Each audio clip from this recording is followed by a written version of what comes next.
జీవితంలో సమస్య వచ్చాక ఎదుర్కోవడం కంటే అసలు సమస్య రాకుండా చేస్తే బాగుంటుంది కదా. అలానే సాగులో తెగుళ్లు వచ్చాక ఎదుర్కొనే కంటే తెగుళ్లే రాకుండా చేస్తే బాగుంటుంది కదా. కూరగాయల సాగులో తెగుళ్లు వస్తే తొందరగా పోవు. అలానే చాలా వరకు రసాయన మందులు వాడాల్సి ఉంటుంది. కానీ అవి సరిగ్గా పని చేయకపోతే మళ్ళీ వాడాల్సి ఉంటుంది. తెగుళ్లతో పాటు వైరస్లు కూడా అంతే. కూరగాయలు వేసుకున్నాక మొక్కలు ఎదగడం లేదు, ఆకులు ముడుచుకుంటున్నాయి, కాయలు వస్తుండగానే నాసిరకంగా మారిపోతున్నాయా. కూరగాయల సాగులో తెగుళ్ళు వైరస్లకు చెక్ పెట్టే మహతి ఎకోటెక్ వారి సేంద్రియ ఉత్పత్తుల గురించి తెలుసుకుందాం. ధరణి అగ్రి లైఫ్ రైతన్నలకి నమస్కారం. మీ అందరి ప్రోత్సాహానికి మా హృదయపూర్వక ధన్యవాదాలు. పాలకూర, బీరకాయ, టమాటో, మిరప ఏ కూరగాయ అయినా సరే తొలి దశలోనే మొక్కలు బలహీనంగా పెరిగితే తెగుళ్ళు వైరస్లు వెంటనే దాడి చేశాయి. ఆకులు పచ్చగా లేకపోవడం, పురుగులు తెగుళ్లకు మొక్కలు వాడిపోవడం, కాయల నాణ్యత తగ్గిపోవడం, మార్కెట్ లో ధర రాకపోవడం, వీటన్నిటికీ కారణం మొక్కకు సరైన పోషకాలు రక్షణ లేకపోవడమే. ఇక్కడ చాలా మంది రైతులు రసాయనాల వైపు పోతుంటారు. కానీ దాని వల్ల తాత్కాలికంగా లాభం, దీర్ఘకాలిక నష్టం జరుగుతుంది. కానీ అది గుర్తించట్లేదు. సేంద్రియ ఉత్పత్తులు వాడి కూరగాయలను తెగుళ్ల నుండి ఎలా కాపాడుకోవచ్చో తెలుసుకుందాం. ఈ 4 సేంద్రియ ఉత్పత్తులు కలిసి కూరగాయలను పూర్తి రక్షణ కల్పిస్తాయి. నానోగోల్డ్ మొక్కకి శక్తినిచ్చి శక్తివంతమైన సూక్ష్మ పోషకాల ద్రావణం. ఇందులో 14 రకాల మైక్రో న్యూట్రియన్స్ ఉంటాయి. Magnesium, zinc, iron, manganese, boron మొదలైనవి. ఇవి మొక్క ఎదుగుదల, ఆకుల ఆకుపచ్చదనం, నాడు బలం కోసం చాలా అవసరం. రసాయనాల్లో ఇవి 1-2 మాత్రమే ఉంటాయి. నానోగోల్డ్ లో మాత్రం పూర్తి సమగ్ర పోషణ అందిస్తుంది. మొక్క బలంగా పెరిగితే తెగుళ్లు దాడి చేయవు. ఇదే ప్రధాన ప్రయోజనం. నానో పొటాష్ బరువు, నాణ్యత కోసం అవసరమైన పొటాషియం ను సేంద్రియంగా అందిస్తుంది. పొటాష్ వల్ల మొక్కలో నీటి శోషణ మెరుగవుతుంది. కాయల బరువు, రంగు, రుచి, నిల్వ సామర్థ్యం పెరుగుతుంది. రసాయన పొటాష్ బాగా ఖరీదైనదే కాదు, నేల విషపూరితం అవుతుంది కూడా. కానీ నానో పొటాష్ 100% సేంద్రియంగా ఉండి ఒక నానో పొటాష్ మీకు 50 కేజీల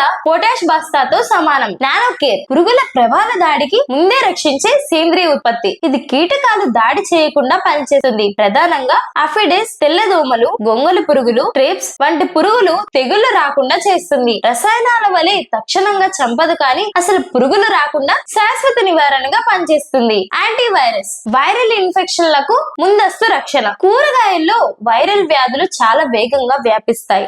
దోసకాయ మొజాయిక్ వైరస్, టమాటో మచ్చల విల్ట్ వైరస్ మరియు టమాటో పసుపు ఆకు ముడత వైరస్ ఇవన్నీ ప్రధానమైనవి. ఇవి ఒక మొక్క నుంచే మొత్తం పొలానికి వ్యాపిస్తాయి. రసాయనాల్లో దీనికి పరిష్కారం లేదు, కానీ యాంటీవైరస్ మొక్కలపై పనిచేస్తుంది. వైరస్ రాకుండా చేస్తుంది. వైరస్ ను మొదటి నుంచే అడ్డుకొని పూర్తిగా నివారిస్తుంది. దశల వారీగా స్ప్రే చేసే పద్ధతి ఏంటో చూద్దాం. మొక్కలు నాటిన 20 రోజుల తర్వాత మొదటి స్ప్రే. 1 లీటర్ నానో గోల్డ్ లో 500 మిల్లీలీటర్ల నానో పొటాష్ 200 లీటర్ల నీటిలో కలిపి స్ప్రే చేసుకోవాలి. ప్రతి 15 రోజులకు ఒకసారి మొత్తం 6 సార్లు స్ప్రే చేసుకోవాలి. తెగుళ్లు రాకుండా ఉండడం కోసం 15 రోజులకి ఒకసారి 500 మిల్లీలీటర్ల నానో కేర్ ను 200 లీటర్ల నీటిలో కలిపి 4 సార్లు స్ప్రే చేసుకోవాలి. వైరస్ రాకుండా ఉండడం కోసం 500 మిల్లీలీటర్ల యాంటీవైరస్ ను 200 లీటర్ల నీటిలో కలిపి 4 సార్లు స్ప్రే చేసుకోవాలి. ఇవి వాడిన తర్వాత కూరగాయల తోటలో వచ్చే మార్పులు చూస్తే మొక్కకు ఆరోగ్యకరమైన ఆకుపచ్చదనం, పురుగుల దాడులు లేకుండా పూర్తి రక్షణ, కాయలు బరువుగా నాణ్యంగా మారడం, మార్కెట్ లో మంచి ధర రావటం, రసాయన ఖర్చు తగ్గుతుంది, భూమి సారం కోల్పోకుండా ఉంటుంది. ఈ ఉత్పత్తులు వాడితే పక్కా తోటలో తెగుళ్లు, వైరస్లు ఉన్నా సరే మీ తోటలకి రావు. తెలంగాణ, ఆంధ్రప్రదేశ్ రైతులు వేలాది మంది మహతి ఎకోటెక్ వారి ఉత్పత్తులు వాడి నిజమైన ఫలితాలను పొందుతున్నారు. వాళ్ళలో చాలా మంది ధరణి అగ్రి లైఫ్ ఛానల్ లో కూడా తమ అనుభవాలను షేర్ చేసుకున్నారు. కూరగాయల తోటల్లో ఈ ఉత్పత్తులు వాడిన తరువాత తమ తోటలు బాగున్నాయని, ఖర్చు తగ్గిందని రైతులు చెప్పారు. కూరగాయల సాగు రసాయనాలు తగ్గించి సేంద్రియ ఉత్పత్తులు వాడి ఆర్థికంగా లాభపడతారు. మీ పంటను తొలి దశ నుంచే పరిపూర్ణ రక్షణ కల్పించండి. వైరస్, తెగుళ్లు రావద్దనుకుంటే మీరు మమ్మల్ని నమ్మాల్సింది సేంద్రియ పరిష్కారమే. Nano gold, nano potash, nano care, antivirus మీ సాగులో భాగం చేసుకోండి. మరిన్ని వివరాల కోసం 9121319091 నంబర్ కి కాల్ చేయండి. ఈ వీడియో మీకు నచ్చినట్లయితే ఖచ్చితంగా లైక్ చేయండి. ఇలాంటి విలువైన వ్యవసాయ జ్ఞానం కోసం మా ఛానల్ ని సబ్స్క్రైబ్ చేసుకోండి. ధన్యవాదాలు.